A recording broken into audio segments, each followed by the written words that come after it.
Bismillahirrahmanirrahim. Assalamualaikum warahmatullahi wabarakatuh. Selamat malam kepada semua rakan serta follower FB Soleha Mat Taha.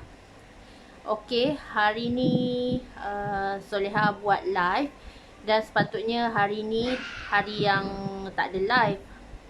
Tapi sebab kita gantikan hari semalam, yang Soleha tak sempat buat live sebab ada urusan satu hari semalam suntuk dekat luar program bersama jutawan. Okay, so hari ni, malam ni Soleha ganti balik live yang tertangguh semalam, insya-Allah. Sharing ilmu tajuk yang ke-294, Alhamdulillah. Okey, boleh tolong share dan boleh tolong kongsikan laju-laju Soleha punya link FB live pada malam ini supaya lebih ramai yang akan dapat manfaat daripada perkongsian ilmu yang berkat, insya-Allah. Waalaikumsalam. Hai Kak Yana Aziz, hai Ida, hai Kak Zamila. Okey, sihat ke semuanya? Soleha doakan agar semuanya dalam keadaan sihat walafiat, sentiasa dipermudahkan semua urusan kalian. Allahu ya bari permudahkan dengan sangat indah, insya-Allah. Hai Kak Zura. Okey, jom kita sama-sama selawat sebelum kita mulakan sharing majlis ilmu pada malam ini. Allahumma salli ala Sayyidina Muhammad wa ala alihi Muhammad. Allahumma salli ala Sayyidina Muhammad wa ala alihi Muhammad. Allahumma salli ala Sayyidina Muhammad wa ala alihi Muhammad. Bismillahirrahmanirrahim. Allahumma aftah alaina hikmataka wa anshur alaina min hazaini rahmatika ya arhamar rahimin. Rabbi shrah li sadri wa yassir li amri wahlul 'uqdatan min lisani yafqahu qawli. Amin ya Allah ya mujib. Hai Hasrin Ismail, hai Syah. Masih ada lagi kartun avatar tu Soleha buat tak jadi-jadi sebab tak ada avatar dekat Soleha punya phone ni. Okey, tajuk live Soleha pada malam ini adalah rahsia bagaimana kita nak rezeki tu tak bocor terus. Kadang-kadang kan, pernah tak kita terfikir kenapa rezeki kita kadang-kadang kita dapat duit hasil bisnes, kita bekerja, dapat gaji, duit tu cepat sangat habis, cepat sangat bocor, cepat sangat dah dapat, lepas tu tup-tup habis. Tahu tak kenapa? Kenapa rezeki tu cepat sangat bocor? Kenapa rezeki tu selalu mengalir berair? Mesti ada salah silap kita yang kita kena repair. Okey, malam ni Soleha nak share 7S. 7S macam mana kita nak rezeki kita agar tak bocor terus. Ada cara yang boleh kita atasi. Dengarkan 7S daripada Soleha malam ni. Tips rezeki. Malam ni Soleha nak share dengan anda tips rezeki agar kita punya rezeki sentiasa mengalir laju, agar rezeki kita sentiasa lancar, agar rezeki kita sentiasa berkat. Jangan bocor-bocor dah. Kita yang pertama, S yang pertama adalah solat. Macam biasalah, kalau kita nak hidup kita bahagia, nak hidup kita tenang, nak rezeki Allah bagi melimpah ruah, nak rezeki yang ada tu berkat, cukup. Walaupun Allah bagi kita rasa macam cukup-cukup sangat dengan kehidupan kita. Contohlah kita ada 5 orang anak kita masing-masing bersekolah dengan gaji suami kita yang hanya berapa ratus je sebulan, and then kita pula tak bekerja, hanya suri rumah. So macam mana nak pastikan agar rezeki tu tak bocor terus? Yang pertama, jaga solat. S yang pertama adalah solat. Kalau solat kita sempurna, maka rezeki kita adalah sempurna. Apakah kaitan antara solat dan rezeki? Sebabnya, perkara pertama yang Allah akan hisap di hari akhirat adalah solat kita. Kalau solat kita tunggang langgang, solat kita lambat-lambat, solat kita tak tepat waktu, solat kita di hujung-hujung waktu, maka rezeki kita pun macam tu lah. Rezeki kita bocor, rezeki kita tersekat, rezeki kita lambat sampai sebab kita tak ambil berat pasal solat kita. Kita solat di hujung-hujung waktu. Contohlah, kita nak solat maghrib, tetapi dah nak masuk azan isyak pun kita masih lagi menonton TV, masih lagi sibuk dengan hal keduniaan, sehingga dah hujung-hujung sangat waktu. So macam mana? Adakah kita wajar pertikaikan kenapa rezeki aku macam ni? Kenapa rezeki aku tak cukup? Kenapa rezeki aku tak berkat? Rupa-rupanya sebab solat kita. Solat kita sangat perlu kita repair. Solat kita perlu kita perhalusi lagi.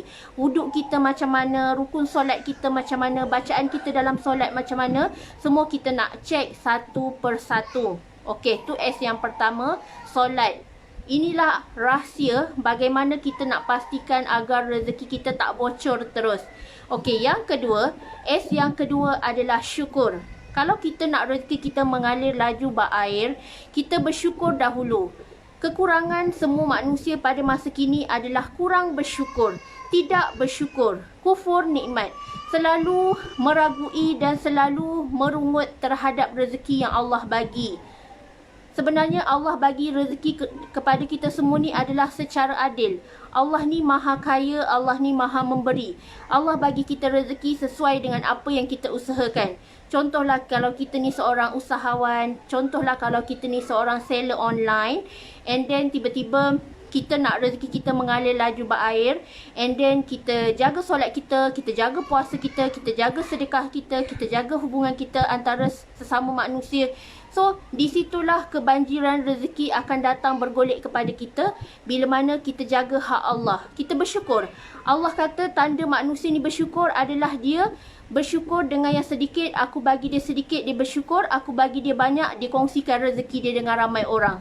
So, dekat sini, di manakah tahap syukur dalam diri kita? Adakah kita sudah cukup bersyukur ataupun kehidupan kita lebih banyak kepada merungut, lebih banyak kepada mengungkit-ungkit? Kita mengungkit pemberian kita kepada si fulan bin si fulan. Kita ungkit pemberian kita, pemberian Allah kepada kita. Kita tak bersyukur. Kita bersangka buruk dengan Allah. Kita marah dekat Allah sebab Allah bagi kita rezeki sekian-sekian. Tetapi Allah bagi rezeki dekat semua manusia adalah sama rata. Di mana rezeki setiap manusia, ada orang direzekikan anak yang soleh, ada orang direzekikan suami yang soleh, ada orang direzekikan dengan kehidupan yang susah, kehidupan yang miskin. So Allah bagi rezeki ni pelbagai cabang. Dan rezeki ni adalah sama kaitannya dengan ujian. Allah bagi kita rezeki sekian-sekian, so ada ujian sekian-sekian. Contohnya, ada orang banyak harta tetapi hati tak tenang. Ada orang banyak rumah besar-besar tetapi hubungan suami isteri renggang. So, disitulah setiap rezeki yang Allah bagi ada ujian yang terselit di sebalik rezeki tersebut. So, kita sebagai manusia, sebagai hamba kena bersyukur dahulu. Allah bagi sekian-sekian sudah tentu sesuai dengan apa yang kita dan keluarga kita perlukan. Allah bagi apa yang kita perlu, bukan yang kita nak. Dan Allah tu adalah sebaik-baik perancang, Allah tu adalah sebaik-baik pemberi rezeki kepada semua isi alam di dunia ini, insya-Allah. So, bersyukur. S yang kedua, syukur dahulu. Okey, yang ketiga, S yang ketiga adalah selawat. Kalau kita tak nak rezeki kita bocor terus, lazimi selawat. The power of selawat, Allahumma salli ala Sayyidina Muhammad wa ala alihi Muhammad, sangat-sangat amazing. Sebab tu, kita dianjurkan sehari untuk berselawat 1000 kali. Sebab dengan berselawat, hati kita akan tenang. Dengan berselawat akan menjemput rezeki melimpah ruah, rezeki barakah. So, anda nak rezeki barakah? Lazimi selawat. Sebab dalam selawat tu, ada doa dan ada syafaat yang akan Rasulullah sallallahu alaihi wasallam berikan kita di hari akhirat kelak. Dan orang yang rajin berselawat ni, muka dia bercahaya-cahaya, kehidupan dia bersinar, kehidupan dia bahagia, kehidupan dia sangat tenang. Sebabnya dia selalu melazimi selawat. Selawat ni sangat-sangat amazing kalau kita hayati. Kita hayati setiap patah perkataan, setiap kalam Allah ni, setiap selawat ni, Allahumma salli ala Sayyidina Muhammad ni, itulah tanda kita cinta kepada baginda Rasulullah sallallahu alaihi wasallam. Di situlah kita kata kita cinta Rasulullah, kita rindu Rasulullah, perbanyakkan selawat. InsyaAllah bila kita banyak selawat, kitalah umat Nabi Muhammad yang akan Rasulullah pandang di hari akhirat. Dia kenal kita ni, oh umat Nabi, umat aku, oh inilah umat Nabi Muhammad, oh inilah umat akhir zaman yang sangat terpuji, sangat baik akhlaknya. Okey, yang keempat, S yang keempat adalah bagaimana rahsia kita nak rezeki kita agar tidak bocor terus. Yang keempat adalah sedekah. S yang keempat, sedekah. The more you give, the more you get. Tangan yang memberi ni adalah lebih baik daripada tangan yang menerima. Sebab tu orang yang banyak memberi, orang yang banyak sharing rezeki, orang yang banyak berkongsi rezeki, tak kisahlah dia upah staff ke, dia upah PA ke, sebab dia berkongsi rezeki je, Allah ganda-gandakan lagi rezeki dia. Sebabnya dalam rezeki kita ni bukan rezeki kita seorang, tetapi ada rezeki suami kita, ada rezeki anak-anak kita, ada rezeki pekerja kita, ada rezeki ejen-ejen kita. So di sini S yang keempat adalah banyakkan sedekah. Sedekah ni akan takkan memiskinkan kita selama-lamanya. Kita tak akan jadi miskin, kita tak akan jatuh miskin, kita tak akan jatuh papa kedana ataupun muflis dengan cara sedekah.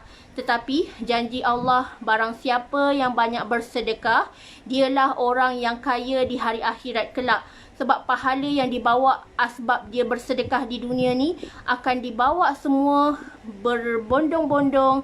Tabung saham akhirat dia penuh, tabung amal jariah dia tinggi, penuh. So di situlah bila mana dia selalu bersedekah. Tak kedekut langsung. Bukan kita sedekah duit je. Kadang-kadang kalau kita ada makanan ke, kita masak lebih, sedekah kepada jiran sebelah. Kadang-kadang kita masak bau sampai rumah jiran sebelah. And then dia pun terdetik ke hati, apalah jiran aku masak ni, sedap semacam je bau. So kita tak perlu tunggu sampai orang minta dekat kita. Tetapi bila kita dah sedar kita ni duduk dalam taman, duduk rumah rapat-rapat, dan tentu kalau masak tu bau sampai rumah sebelah, apalah salahnya kita sedekahkan, hulurkan sedikit makanan yang kita ada ni, kita sedekah kepada jiran sebelah. Niatkan apa yang aku beri ni semoga sedap di tekak dia, dan aku niatkan ia adalah sedekah jariah aku agar dia gembira bila makan makanan aku. So yang keempat, jaga sedekah kita. Jangan kedekut. Sebab janji Allah, orang yang bersedekah ni dia tak akan miskin selama-lamanya. Tetapi dengan bersedekah, Allah buka pintu rahmat, Allah buka pintu rezeki seluas-luasnya buat dirinya dan seluruh ahli keluarganya. Sebab tu orang yang banyak sedekah ni, orangnya adalah sentiasa kaya. Kaya jiwa, kaya hati, kaya harta, kaya tenaga, kaya segala-galanya, insya-Allah. Okey, S yang kelima adalah senyum. Okey, adakah anda saat ini sedang senyum? Okey, Alhamdulillah. Kalau anda sedang senyum sekarang, maknanya rezeki sedang menghampiri anda. Hati yang tenang, bahagia, tersenyum, ceria. Rezeki sukakan orang yang sebegini. Di mana bila kita senyum, rezeki akan tertarik dekat kita. Magnet rezeki akan datang dekat kita. Di situlah tergambar jiwa yang bahagia, hati yang bersyukur, hati yang sentiasa redha dengan segala ujian Allah. Ada ujian ke, ada musibah ke, dia masih mampu tersenyum. So banyak-banyakkan senyum. Senyum itu sedekah. Sedekah yang paling simple adalah senyum. Jangan kita masam muka dekat orang, jangan kita panas baran, jangan kita marah-marah, tetapi banyakkan senyum. Sebab itu bila kita chat dengan orang pun, kita chat dengan dalam WhatsApp pun, banyakkan letak emoji senyum, supaya bila orang yang baca mesej kita, bila orang yang baca pesanan kita, emosi dia pun ikut tersenyum, emosi dia pun ikut bahagia. Sebab emoji senyum, diri kita melambangkan muka kita yang sentiasa ceria, sukakan rezeki. Rezeki akan hadir kepada orang yang ceria, senyum dan sentiasa memberi muka yang paling manis kepada orang di hadapan dia. Senyum dengan suami, senyum dengan anak-anak, senyum dengan jiran kita, senyum dengan sahabat-sahabat kita, senyum dengan sesiapa sahaja. Senyum. Senyum. Sebab senyum tu adalah rahsia awet muda juga. Macam mana tiba-tiba kita rasakan orang panggil kita adik, rupa-rupanya umur kita dah 30 lebih. So, di situlah terpancar keceriaan. Di situlah terpancar kasih sayang. Maknanya dia sayang kat kita, maknanya dia suka dengan kita, maknanya dia senang dekat kita. So di situlah terlahirnya keakraban hubungan yang Islam ajar. Sentiasa bermanis muka, sentiasa memaparkan muka yang paling cantik. Walaupun muka kita tak berapa cantik, tetapi bila kita senyum, automatik kemanisan tu ada. Senyum, banyak-banyakkan senyum. Okey. S yang keenam adalah silaturahim dan ukhuwah. S yang keenam, silaturahim. Jangan kita berdendam, jangan kita bergaduh, jangan kita bermasam muka, jangan kita salahkan antara satu sama lain, tetapi wujudkan suasana dan circle yang positif. Sebabnya circle yang positif, ukhuwah yang sangat dititik beratkan oleh Islam adalah orang yang selalu menyambung silaturahim. Kalau bergaduh pun dia sedaya upaya untuk menyatukan kembali. Dialah yang menyatukan hubungan adik-beradik yang retak. Hubungan rakan sekerja yang bergaduh dan salah faham. Di situlah silaturahim akan terwujud dan semua orang akan gembira, semua orang dapat bekerja dengan tenang, semua orang dapat mencari rezeki yang diredai oleh Allah. Sebab tu, kalau kita sakitkan hati orang, kita sakitkan hati orang, kita berdendam dengan orang, kita dengki dan iri hati dengan orang, sebab tu rezeki kita bocor, sebab tu rezeki kita tersekat. Sebabnya kita tak jaga hubungan silaturahim. Hati kita kotor, hati kita berkeladak. Banyak sangat penyakit hati yang kita masih belum kelorok dalam hati kita tu. Sebab tu silaturahim sangat penting dalam Islam. Sebabnya kalau kita tak bertegur 3 hari pun, sesama orang yang selalu kita jumpa, kita tak bertegur, kita dah boleh jatuh berdosa. Melainkan kalau orang tu memang jauh daripada kita. Contohlah kalau mak ayah kita dekat kampung, tak adalah kita nak tegur 3 hari sekali nak balik, 3 hari sekali tak nak balik. Tetapi kita gunakan teknologi sosial, teknologi IT yang ada zaman sekarang ni, teknologi moden, telefon mak, video call mak, WhatsApp mak, dan selalulah bertanya khabar mak ayah di kampung agar mereka bersilaturahim dengan kita dan ukhuwah kita sentiasa terjalin erat. Keep in touch walaupun kita tak dapat bersua muka, tetapi masih boleh berhubung di media sosial, insya-Allah. Dan S yang terakhir adalah suci hati dan suci jiwa. Okey, macam mana kita nak sucikan hati kita? Kita nak sucikan hati kita adalah dengan cara memaafkan orang dan kita sentiasa minta maaf dengan orang. Kadang-kadang kita tak sedar kita ada tersakitkan hati dia. Walaupun kita rasa perkataan yang kita tuturkan tu adalah perkataan biasa, tetapi di pendengaran telinga dia, dia rasa terguris. Jiwa dia sensitif, hati tisu. Kita cakap sikit je, kita cakap satu patah perkataan, rupa-rupanya itu telah mengguris hati dia. So dekat sini, S yang terakhir adalah kita kena sucikan hati kita. Kena selalu clearkan hati kita. Jangan ada rasa simpan dendam, jangan ada rasa tak enak dalam hati kita. Kalau ada rasa tak enak, cepat-cepat minta maaf. Tak apa, biarlah kita yang memulakan meminta maaf. Sebab ego seorang manusia ni hanya boleh diturunkan dengan cara meminta maaf. Di situlah terletaknya sekeping hati yang sentiasa ingin memaafkan orang, ingin meminta maaf dan ingin sentiasa menghadirkan suasana yang ceria, yang tenang, yang damai, insya-Allah. So kalau anda nak suci hati, banyakkan upgrade ilmu. Sebab dengan ilmu, insya-Allah bila kita baca je melalui penulisan, contohnya buku FTR, kalau kita baca, insya-Allah boleh cuci kolam jiwa kita. Sebabnya kalau kolam jiwa kita kotor, di situlah punca rezeki kita bocor. Dan kita tak nak kan? Tak nak rezeki kita bocor terus, tak nak rezeki kita tersekat terus, tak nak rezeki kita terus bocor. Kita banyakkan hubungan dengan Allah. Jaga connection kita dengan Allah. Jaga solat kita, jaga mengaji kita, jaga zikir kita, jaga kata-kata kita. Segala apa yang kita kata, segala apa yang kita dengar ni, pastikan ia adalah daripada perkataan yang baik-baik. Pastikan ia adalah sedap di pendengaran kita dan kita tak menyakitkan hati orang. Itulah tanda hati kita bersih, hati kita suci, supaya rezeki mudah masuk dalam kehidupan kita. Kalau kita, contohlah, kalau kita ni seller online, kita nak closing sale, kenapalah orang lain boleh close sale hari-hari? Contohnya, ramai yang tanya Soleha, Kenapa Soleha senang sangat close sale ya? Selalu terus bagi nombor account, terus dapat receipt payment. So di situlah bila hati kita clear, kita tak ada dendam, kita just fokus dakwah, tak ada fikirkan perkara negatif, kita jaga mindset kita jaga niat kita, insya-Allah bila kita jaga niat kita, insya-Allah Allah akan hadirkan rezeki yang melimpah ruah dan rezeki yang berkat dalam kehidupan kita.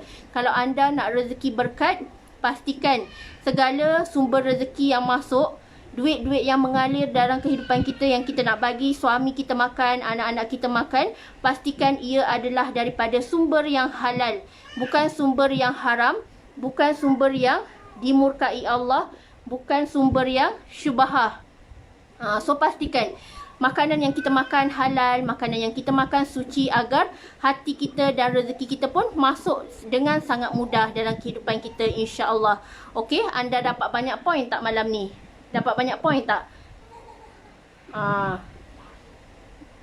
Ramai pula yang tengok live Soleha malam-malam ni.